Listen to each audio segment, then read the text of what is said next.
ओम उपासक थे यहाँ सब जग के नर नार, राम और घन श्याम से मर्यादा पालनहार।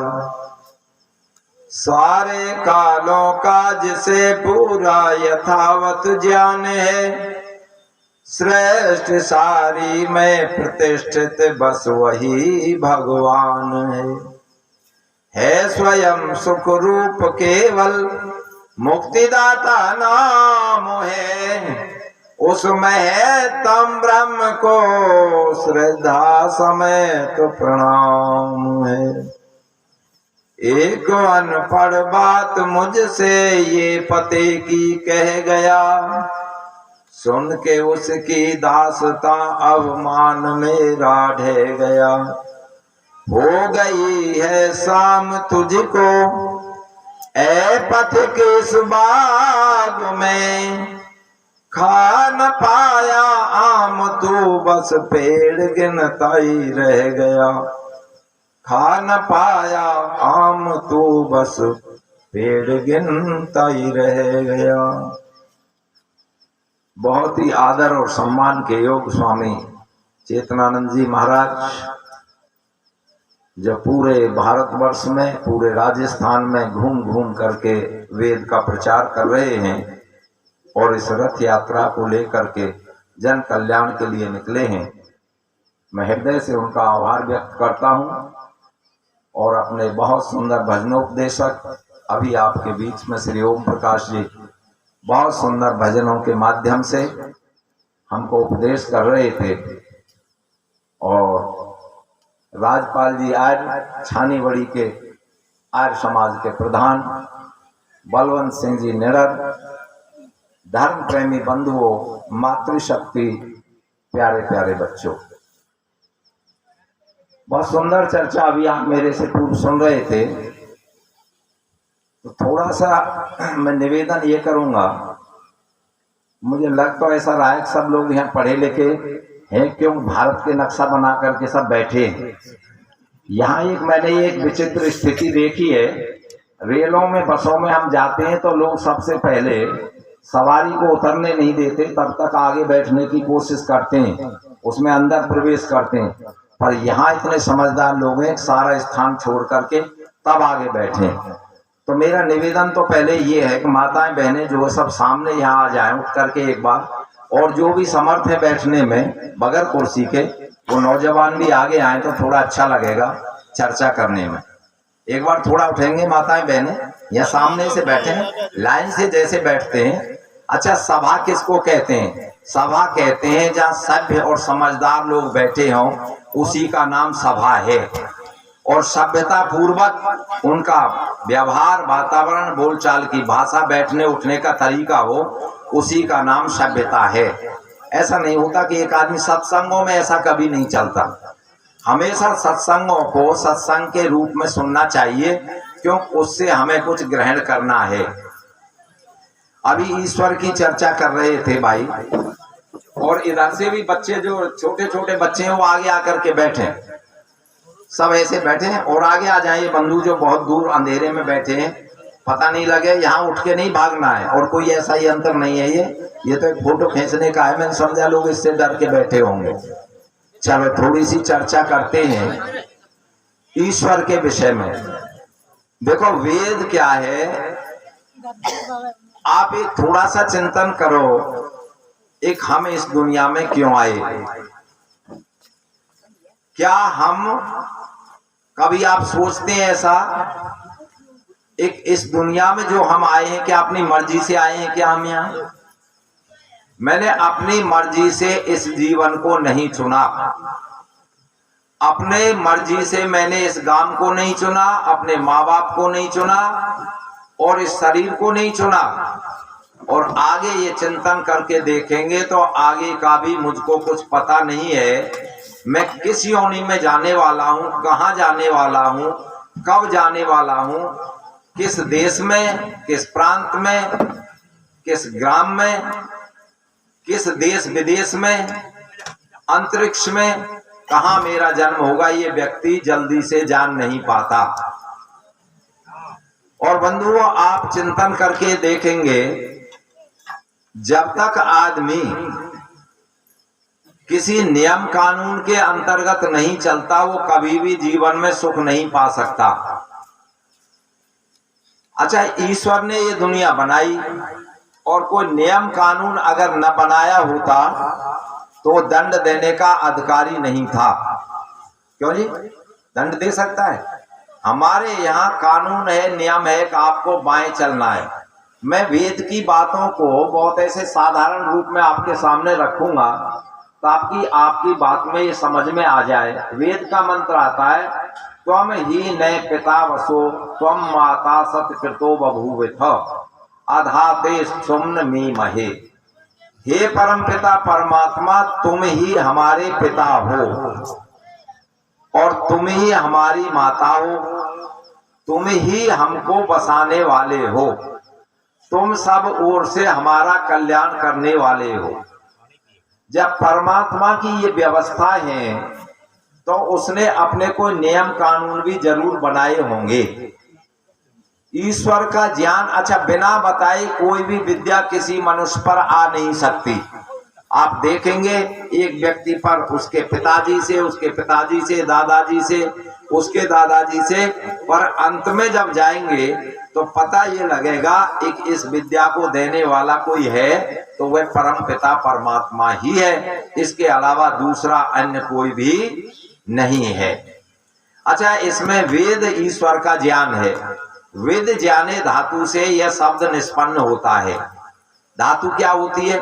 धातु से आप ये समझ सकते हैं कि इस शब्द का यही अर्थ होता है, यह निश्चय होता है। जैसे आप देखेंगे गणित के सूत्र होते हैं, कोई वस्तु जितने रुपए की किलो आती है उतने पैसे की 10 ग्राम आती है। ये सिद्धांत है, नियम है। 10 रुपए की 1 किलो कोई वस्तु है तो 10 पैसे की 10 ग्राम आएगी, ये सिद्धांत है। इसी प्रकार से व्याकरण का सिद्धांत है, धातुओं से जो शब्द निष्पन्न होते हैं उनका वही अर्थ होता है। लेकिन आज ईश्वर के नाम पर जितनी भ्रांतियां हैं उससे मनुष्य समझ ही नहीं पा रहा कि ईश्वर का स्वरूप क्या है, ईश्वर रहता कहाँ है और ईश्वर करता क्या है। वेद ईश्वर का ज्ञान है। वेद ज्ञाने धातु से यह शब्द निष्पन्न होता है। मैं धातु के बारे में आपको बता दूं, आप देखेंगे आपके पास गुड़ है, चीनी है, शक्कर है, रावड़ी है, जो भी मीठे से बनी चीज है उनकी धातु क्या है? गन्ने का रस। कोई भी व्यक्ति देख करके ये कहेगा कि ये गुड़ है, ये शक्कर है, ये चीनी है, खांड है, रावड़ी है, जो भी पदार्थ है ये गन्ने से बना है। अच्छा, कोई कह सकता है जी ये ज्वार से बना होगा अथवा बाजरे के रस से बना है, ऐसा कोई भ्रम में होता है आदमी? होता है जी? कोई आदमी ऐसे भ्रम में नहीं होता। अर्थात धातु से उस वस्तु का निर्माण होता है। एक व्यक्ति ने जो है अंगूठी पहन रखी है, व्यक्ति को मालूम नहीं है, उसने कहा भाई पीतल की अंगूठी पहनते हो, इतनी बड़ी जंजीर, पैसे वाले आदमी हो और जंजीर तुमने पीतल की पहन रखी है। कहने लगा स्वामी जी आपको मालूम नहीं, अब तो मेरे पास बहुत रुपया है, अब पैसे की कमी नहीं है और ये सोने की जंजीर है। अच्छा, सोने की जंजीर है और पीतल की जंजीर है, दो बातें हैं। अब इसमें एक तो ये होता है कि उसमें धातु अगर पीतल है तो पीतल की है जंजीर, और धातु अगर सोने की है तो जंजीर सोने की है। अब इसका पता कैसे लगेगा? ये कसौटी से पता लगता है। एक व्यक्ति अंगूठी ले गया सुनार के यहाँ और जाकर के कहता है कि ये अंगूठी मैंने आपके यहाँ से बनवाई थी और मुझे पैसे की आवश्यकता है, इसके रुपए दे दो। उसने तोला देखा और देख करके उसने समझ लिया कि इसमें पीतल मिला हुआ है, मेरे यहाँ की बनी नहीं है। तो उसने कहा भाई इसमें तो पीतल मिली है। उसने कहा कैसी बात करते हो, मैंने सोने की बनवाई है। तो वो कहता है उसके पास एक कसौटी रहती है, आपने देखा होगा, काला सा पत्थर, और उस पर जो ही घिसता है उसके कणों से पहचान लेता है सुनार एक इसमें कितनी धातु सोने की है और कितनी धातु पीतल मिली हुई है। और फिर भी अगर वो ग्राहक नहीं मानता तो उसको अग्नि पर तपा करके सोने को अलग कर देता है और पीतल को अलग कर देता है। ये क्या है? ये है ज्ञान कसौटी। परम पिता परमात्मा ने हमको बुद्धि रूपी कसौटी दे करके भेजा इस दुनिया में, पर हमने उसका उपयोग नहीं किया। अगर हम उपयोग करते तो आज इन सत्संगों की आवश्यकता नहीं पड़ती। क्यों? एक जब तक इस दुनिया में जब तक एक धर्म, एक जो है धार्मिक ग्रंथ और एक ईश्वर को मानने वाले लोग थे, उस समय तक हम चक्रवर्ती सम्राट दुनिया के थे। 5160 वर्ष पूर्व महाभारत का युद्ध हुआ और उससे पहले लोग वेद धर्म को मानने वाले थे। हजारों वर्ष से गिरावट आई। पहले गुरुकुल होते थे हमारे यहाँ, गुरुओं के कुल में शिक्षा दी जाती थी और उन्हीं के कुल के माध्यम से विद्यार्थियों को नाम दिए जाते थे। और कौरवों और पांडवों का जो युद्ध हुआ उसका मुख्य कारण ये था, गुरुकुल परंपरा छूटी और उस समय कुल गुरु की परंपरा चली गई। कुल में जो है गुरु होने लगे। क्यों जी? कुल में गुरु आकर के पढ़ाने लगे, गुरुकुलों की परंपरा छूट गई। लेकिन कुल की परंपरा के कारण आप देखेंगे तो कर्ण को शिक्षा का अधिकार नहीं मिला, लेकिन गुरुकुल अगर होता तो वहां सबको अधिकार था। हमारे यहाँ 3 चीज निःशुल्क थी। बेईमानी, भ्रष्टाचार करने की किसी को आवश्यकता ही नहीं पड़ती थी। निःशुल्क शिक्षा थी। राजा की तरफ से व्यवस्था होती थी।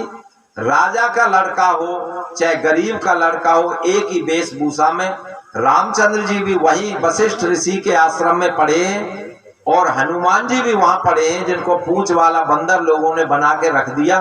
मैं ये कह रहा था, बिना ज्ञान के जो है, बिना समझदारी के जीवन में कभी सुख मिलने वाला नहीं है। और वहां अन्य विद्यार्थी भी पढ़ते थे। तो कहने का मतलब क्या हुआ? ईश्वर का जो ज्ञान है, विद ज्ञाने धातु से उसका अर्थ होता है विद ज्ञाने, विद लाभे, विद सत्तायाम, विद विचारणे। 4 अर्थों में वेद का प्रयोग होता है। अर्थात ईश्वर का जो ज्ञान है वह कैसा है? विद ज्ञाने, ज्ञान पूर्वक कर्म करोगे। ज्ञान में उस शब्द को कह रहा हूं, शायद आप उसको ज्ञान बोलते हो, लेकिन आप लोगों की जानकारी के लिए आपको बता दूं, बड़े पढ़े लिखे लोग भी इन चीजों में अशुद्धियां करते हैं। वो एक व्यवहार में आ गया है। ज्ञान शब्द जो आप बोलते हैं वो अशुद्ध बोलना है, लिखना तो शुद्ध है। क्योंकि अगर आप ज्ञान बोलते हैं तो आधा गा या पे आ की मात्रा न, तब ज्ञान लिखा जाएगा और तब बोला जाएगा।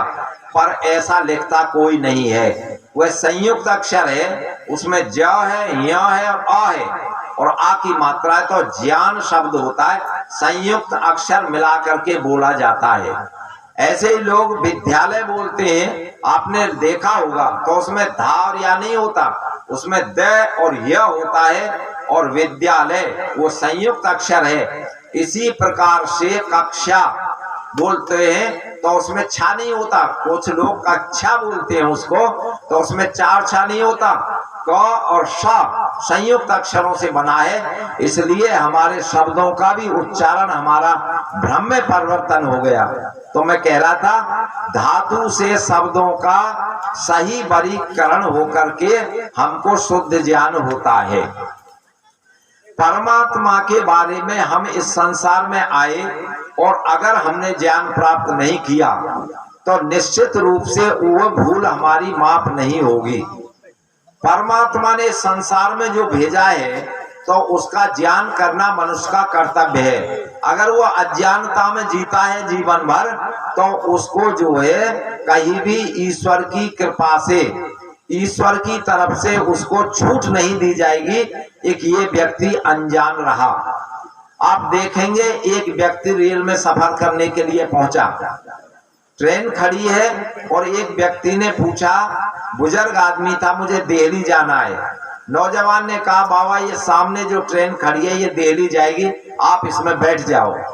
व्यक्ति बैठ गया और बैठ करके जैसे ही ट्रेन चली तो टीटी आता है और टीटी ने कहा बाबा टिकट, बोले मुझे मालूम नहीं था, इस नौजवान ने कहा ये दिल्ली के लिए ट्रेन जाएगी और मैं इसमें बैठ गया, मुझे मालूम नहीं था कि इसमें टिकट लेके बैठना पड़ता है। उन्होंने कहा 50 रुपए जुर्माने के आप निकालो, तो उसको 50 रुपए देने पड़ेंगे। ये टीटी का काम नहीं है कि आपके रेलवे के नियम आपको पढ़ाए। दूसरा व्यक्ति एक और बैठा था और उससे कहा टिकट, उसने कहा टिकट मेरे पास है, टिकट दिखाया तो कहा 100 रुपए जुर्माने निकालो। क्या बात है, मैं तो टिकट लेके बैठा हूँ। बोले एसी का डिब्बा है और तुम साधारण का टिकट लेकर के बैठे हो, जुर्माना आप पर भी लगेगा। बंधुओं ये समझ लो, अगर अज्ञान पूर्वक इस दुनिया में जीते हो तो इससे बड़ा कोई भी जुर्म दुनिया में नहीं है। मनुष्य का शरीर परमात्मा ने दे करके भेजा है, तो इससे उत्तम शरीर भी कोई दुनिया में है नहीं। क्यों जी, है क्या कोई उत्तम शरीर? अच्छा आप चिंतन करके देखो, हम तरक्की कहाँ कर रहे हैं। 1,96,08,53,123वां वर्ष इस सृष्टि की उत्पत्ति को चल रहा है। 4,32,00,00,000 वर्ष तक सृष्टि प्रलय में रहती है और 4,32,00,000 वर्ष तक ही सृष्टि जो है अपनी इस स्थिति में रहती है।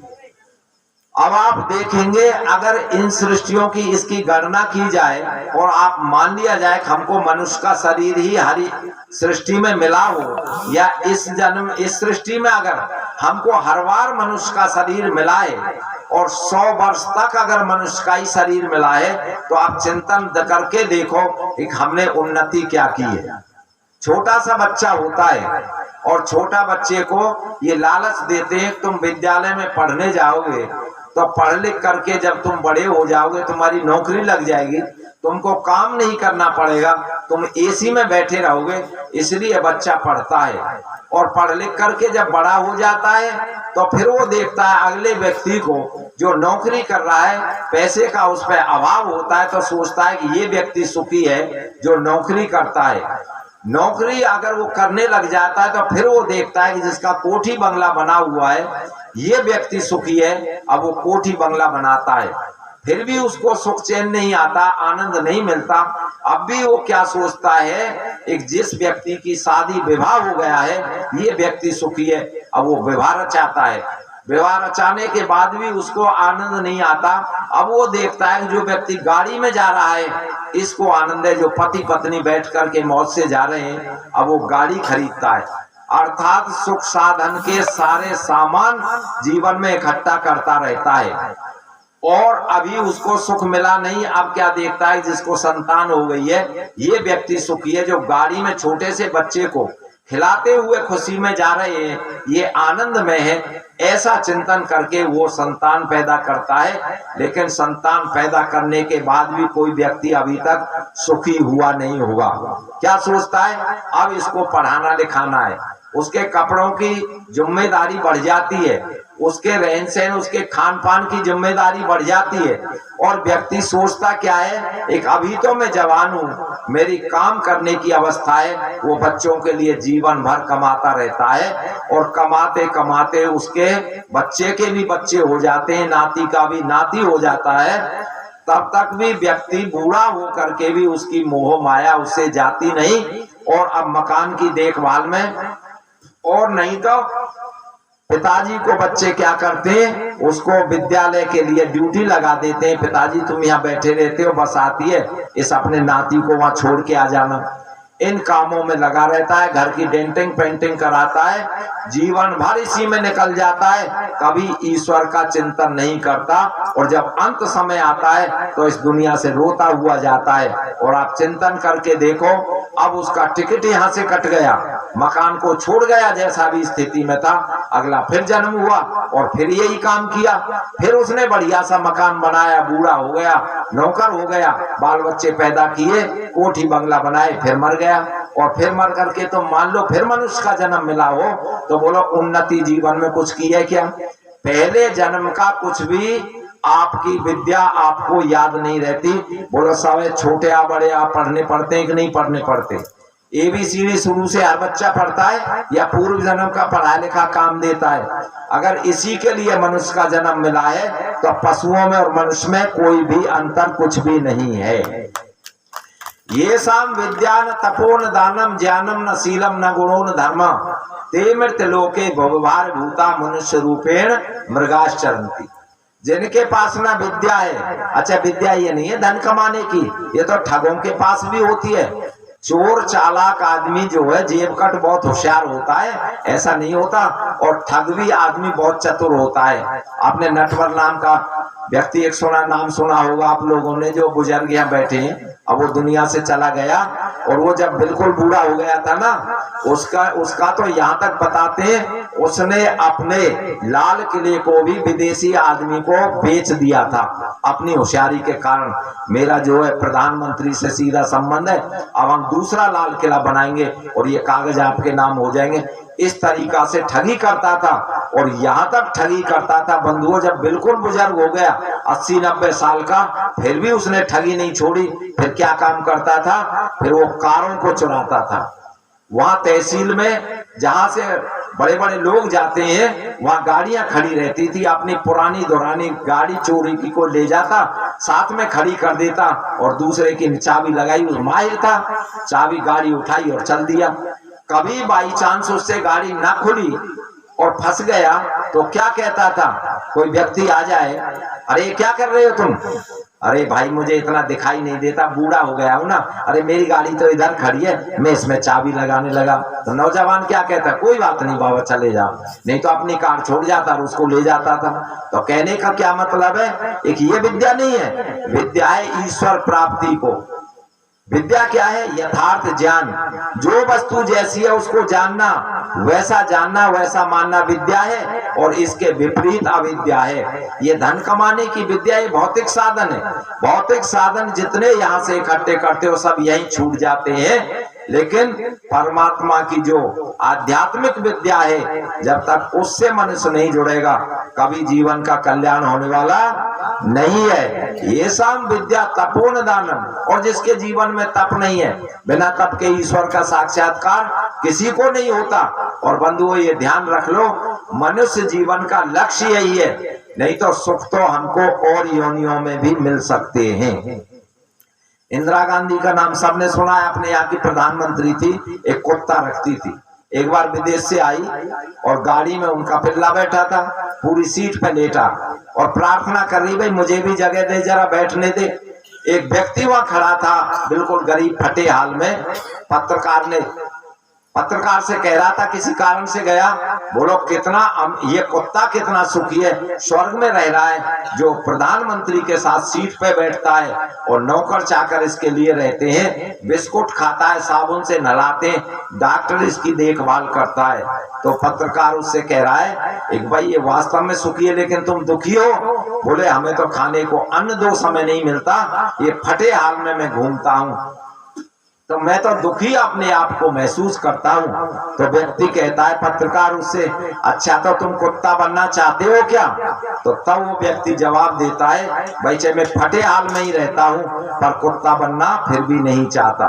बंधुओं सुख तो और योनियों में भी मिल सकता है, पर ये जो बुद्धि का विकास और ज्ञान ईश्वर प्राप्ति का कोई साधन है तो केवल और केवल मनुष्य योनि में है। ये साम विद्या तपो न दानम ज्ञानम न शीलम, जिसको ज्ञान नहीं है, जिसको ईश्वर प्राप्ति का साधन मालूम नहीं है और जिसके पास शीलता नहीं है, कोई ऐसा उत्तम गुण नहीं है परोपकार आदि का जिससे संसार का भला कर सकता हो, तो ये साम विद्या तपो न दानम ज्ञानम न शीलम न गुणो न धर्म ते मृत लोके भवभार भूता। इस संसार में तो मनुष्यों की रूप में वो पशु विचरण कर रहे, कोई भी अंतर नहीं है। ये भगवत प्राप्ति के लिए मनुष्य का शरीर मिला था और इसमें अनेक भ्रांतियों में, हम जालों में, अंधविश्वासों और पाखंड में फंस करके रह गए। मंत्र बोला था मैंने, तो हमें ही नए पिता बसो, परम पिता परमात्मा हमको बसाने वाला है, लेकिन हम क्या करते हैं, हम परमात्मा को ही बसा रहे हैं। अच्छा कभी हमारी बुद्धि में इतनी बात नहीं आती, मनुष्य से ज्यादा अगर आप चिंतन करके देखेंगे तो पशु मुझे समझदार लगते हैं और आपको भी लग सकते हैं। बिल्ली के सामने तुम प्लास्टिक का चूहा बना करके रखो, अच्छा बोलो उसमें झपटेगी? उसको खाने को जाएगी बिल्ली? अब बताइए, प्लास्टिक का अगर चूहा बना के बिल्ली के सामने रख दिया जाए तो बोलो उसके पास जाती नहीं है। अच्छा, आप कोई भी चीज देखो, मनुष्य ऐसा है जो नकली चीजों को पसंद करता है, असली चीजों को पसंद नहीं करता। अच्छा, असली चीज जिसके पास हो उसे नकली से लाभ मिलेगा कि असली से मिलेगा? अच्छा, मिट्टी का कोई डेला बना करके आपको कहे ये गुड़ है इसको खा लो, अच्छा असली गुड़ में लाभ है या मिट्टी के डेले में है? बोलो जी, असली गुड़ में है। परमात्मा ने असली मूर्तियां ये बना करके दुनिया में भेजी हैं, पर हमने परमात्मा की प्रतिमा बना करके भेज दी। आप ये चिंतन करके देखेंगे दुनिया में किस प्रकार के लोग हैं, बड़ी विचित्र दयनीय दशा हो गई है। मैं आपको बता रहा था 5160 वर्ष पहले लोग वैदिक धर्म को मानने वाले थे। एक धर्म था, एक ईश्वर की उपासना थी और एक ही जो है धार्मिक ग्रंथ था वेद। वेद जाने, वेद विचारने, वेद लावे, वेद सत्तायाम। वेद का अर्थ क्या है? ज्ञान पूर्वक दुनिया में जो कर्म करेगा क्या होगा? उसको लाभ होगा, उसकी सत्ता होगी, और क्या होगा? उसका जो है विचार पूर्वक किया हुआ काम उसको लाभकारी सुख देने वाला होगा और उसका ही दुनिया में अस्तित्व रहता है। बिना ज्ञान के कर्म लंगड़ा है और बिना कर्म के ज्ञान अंधा है। बिना कर्म के ज्ञान अंधा है और बिना ज्ञान के कर्म लंगड़ा है। एक गांव में आग लग गई, आप इसको समझ सकते हैं। एक हम कहां खड़े हैं, रोजाना गुरुओं की बाढ़ आ रही है, लेकिन हमारी समझ में एक छोटी सी ये बात नहीं आ रही, ईश्वर का स्वरूप क्या है, ईश्वर रहता कहाँ है, ईश्वर करता क्या है। और ये इतनी छोटी बात है, छोटा बच्चा जानता है, पर 80 वर्ष का व्यक्ति पता नहीं कहाँ कहाँ घूम रहा है। हम तो दूसरी क्लास में बंधुओं जब पढ़ते थे, हमारे यहाँ उत्तर प्रदेश में मथुरा से हूं मैं, वहां पढ़ाया जाता था जिसने सूरज चांद बनाया, जिसने सूरज चांद बनाया, जिसने तारों को चमकाया, जिसने चिड़ियों को चहकाया, जिसने फूलों को महकाया, जिसने सारा जगत बनाया, हम उस ईश्वर के गुण गाएं, उसे प्रेम से शीश झुकाएं। अच्छा बोलो, बच्चा जानता है इस बात को? अच्छा, सूरज को बनाने वाला बोलो ईश्वर है, कोई और शक्ति है? चांद को बनाने वाला, इस पृथ्वी को बनाने वाला, चिड़ियों को चहकाने वाला, वृक्षों को, फलों को, वनस्पतियों को ईश्वर बनाता है, कोई और बनाता है जी? ईश्वर बनाता है। अच्छा देखो, आप चिंतन करके देखो, कुछ लोग तो ऐसे हैं दुनिया में जो ईश्वर को जानते ही नहीं है, कुछ लोग ऐसे हैं जो ईश्वर को मानते नहीं है, और कुछ लोग ऐसे हैं जो ईश्वर को न जानते हैं न मानते हैं। क्या समझे? कुछ लोग तो ऐसे हैं जो ईश्वर को जानते ही नहीं है, कुछ लोग ऐसे हैं जो ईश्वर को मानते ही नहीं है, और कुछ लोग ऐसे हैं जो ईश्वर को न जानते हैं न मानते हैं। आप चिंतन और विचार करके देखो, आप कहाँ खड़े हो। ईश्वर की भक्ति की हम इतनी लंबी चौड़ी बातें करते हैं बंधुओं, पर जीवन में कभी भक्ति करना सीखा नहीं, और जिनके पास भक्ति थी उनके पास से हम परहेज करते रहे। अच्छा, ईश्वर एक है कि बहुत है माता बहनों, बताओ? ईश्वर एक है। देखो शब्दों में अंतर देख लेना। अच्छा, हमारे भगवानों में, घरों में भगवान एक है कि बहुत सारे हैं? एक भगवान है सबके घरों में? बहुत सारे भगवान नहीं है जी? बोलो, बहुत सारे भगवानों की प्रतिमा है कि नहीं है?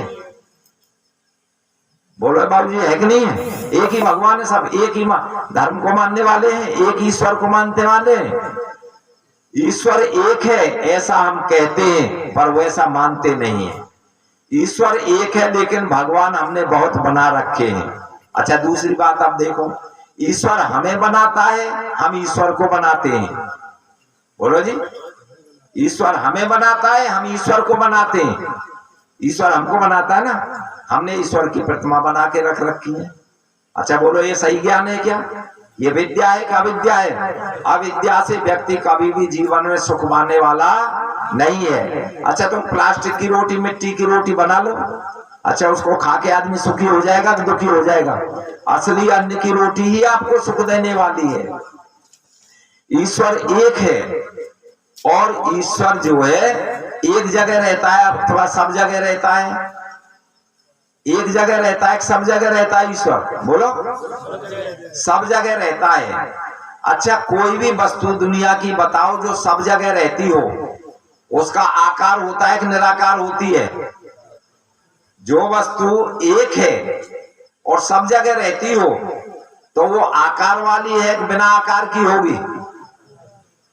बिना आकार की होगी। कोई भी वस्तु ऐसी है, मैं यहाँ बैठा हूं तो अब मैं दूसरी जगह अपने आश्रम पे नहीं हूं, आप यहाँ बैठे हो तो आप अपने घर पे नहीं हो।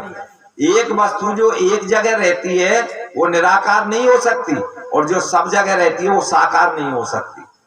ईश्वर निराकार है, बोलो हम उसको साकार बना करके पूछते हैं कि नहीं पूछते? परमात्मा दुनिया को बनाता है, हम परमात्मा को बनाते हैं। ये अविद्या का लक्षण है, और अविद्या से जीवन में कभी सुख नहीं मिलता। अच्छा, ईश्वर जब एक जगह नहीं है, सब जगह रहता है, एक है और सर्वव्यापक है, तो उसकी प्रतिमा बनाई जा सकती है, मूर्ति बनाई जा सकती है क्या? बोलो बहनों, नहीं बनाई जा सकती। अच्छा, वायु को आपने देखा है, हवा को आप देखते हैं, स्पर्श करते हैं। आपके घरों में हवा की तस्वीर है क्या? किसी के घर में हवा की तस्वीर नहीं है, पर भगवानों की बाढ़ आ रही है। ये भगवान के भक्त थे जिन्होंने ईश्वर की भक्ति की, उन्होंने जिन्होंने भगवान की भक्ति की, ईश्वर की भक्ति की, उनके नाम आज तक पूजे जाते हैं। जब तक सूरज चांद रहेगा और राम कृष्ण का नाम रहेगा, उन लोगों के नाम इसलिए हैं, एक ईश्वर की भक्ति की उन्होंने, और ईश्वर की भक्ति करके वो लोगों को रास्ता दिखा करके गए, गृहस्थ में तुमको जीवन में कैसे रहना है। क्या किया था? निश्चरहीन करो मही भुज उठाए प्रणकीन। मैं भुजा उठा करके प्रतिज्ञा करता हूँ, निशाचरों को इस पृथ्वी से मिटा दूंगा। समाज और राष्ट्र के लिए जो लोग काम आए उनका समाज गुणगान करता है। वो ईश्वर के भक्त थे, ईश्वर नहीं थे। तो ईश्वर एक है, ईश्वर सब जगह रहता है। ईश्वर का कोई आकार नहीं, वह निराकार है। अच्छा, ईश्वर क्या है? निराकार बन के बैठा रहता है, कुछ काम करता है? ईश्वर सब कुछ देखता है। क्या करता है जी? ईश्वर सब कुछ देखता है। अच्छा, वो बैठा बैठा देखता ही रहता है, कुछ करता भी है? वह हमारे कर्मों का यथावत फल देता है, बैठा नहीं रहता वो। अच्छा, उसका नाम एक चित्रगुप्त है, आपने सुना होगा। चित्रगुप्त किसे कहते हैं? बैठा रहता है कहीं आकाश में, और वो हमारे बही खातों को खोलता है जब हम इस दुनिया से चले जाते हैं। ऐसा सुना है ना बहन जी? चित्रगुप्त का अर्थ क्या होता है? जो गुप्त रूप से हमारे चित्रों को लेता रहता है, उसी का नाम चित्रगुप्त है। परमात्मा हमारे सारे कर्मों को देख सुन जान रहा है। वो अंदर चित्त रूपी जो चिप हमारे अंदर फिट है, उसमें सारे हमारे कर्मों के जो संस्कार हैं वो अंकित होते रहते हैं। कभी भी उनसे हम बच नहीं सकते। समय हो गया क्या? अच्छा, परमात्मा की व्यवस्था से तो गुप्त रूप से हमारे चित्रों को लेता रहता है, इसलिए परमात्मा का नाम चित्रगुप्त है। तो ईश्वर सब जगह रहता है, हमारे कर्मों का यथावत फल देता है। अच्छा, आप चिंतन करके देखो, हम झूठ बोलना हमने छोड़ दिया क्या बंधुओं? झूठ बोल लेते हैं ना कभी कभी, बिजनेस व्यापार करते हो। अच्छा, ईश्वर हमको वहां नहीं देख रहा क्या? अच्छा, हम कोई गलत खोटा काम करते हैं तो ईश्वर वहां नहीं है क्या? जो व्यक्ति ईश्वर को सर्वदा हर जगह, जो ईश्वर को सर्वदा उपस्थित मानता है निराकार रूप से कि ईश्वर मेरे कर्मों को हर जगह देख रहा है, ईश्वर से कोई भी जगह खाली नहीं है, तो व्यक्ति की समझ में आ जाएगा, वो व्यक्ति झूठ नहीं बोलेगा। ईश्वर के भक्त पे चिंतन कर लेना कभी। ईश्वर की भक्ति क्या है? महर्षि दयानंद ने लिखा है, ईश्वर की भक्ति अर्थात ईश्वर की आज्ञाओं का यथावत पालन करना ईश्वर की भक्ति है। कोई आदमी चोरी करता है, माला लेकर के भजन कर रहा है, ईश्वर की भक्ति नहीं है। एक व्यक्ति कहने लगा, जी ऐसे कैसे मान ले? गंगा गंगेति ये ब्रियात योजना नाम सताई रपी। जो 100 योजन दूर से भी गंगा गंगा ऐसा कर दे तो उसके पाप माप जीवन के हो जाते हैं।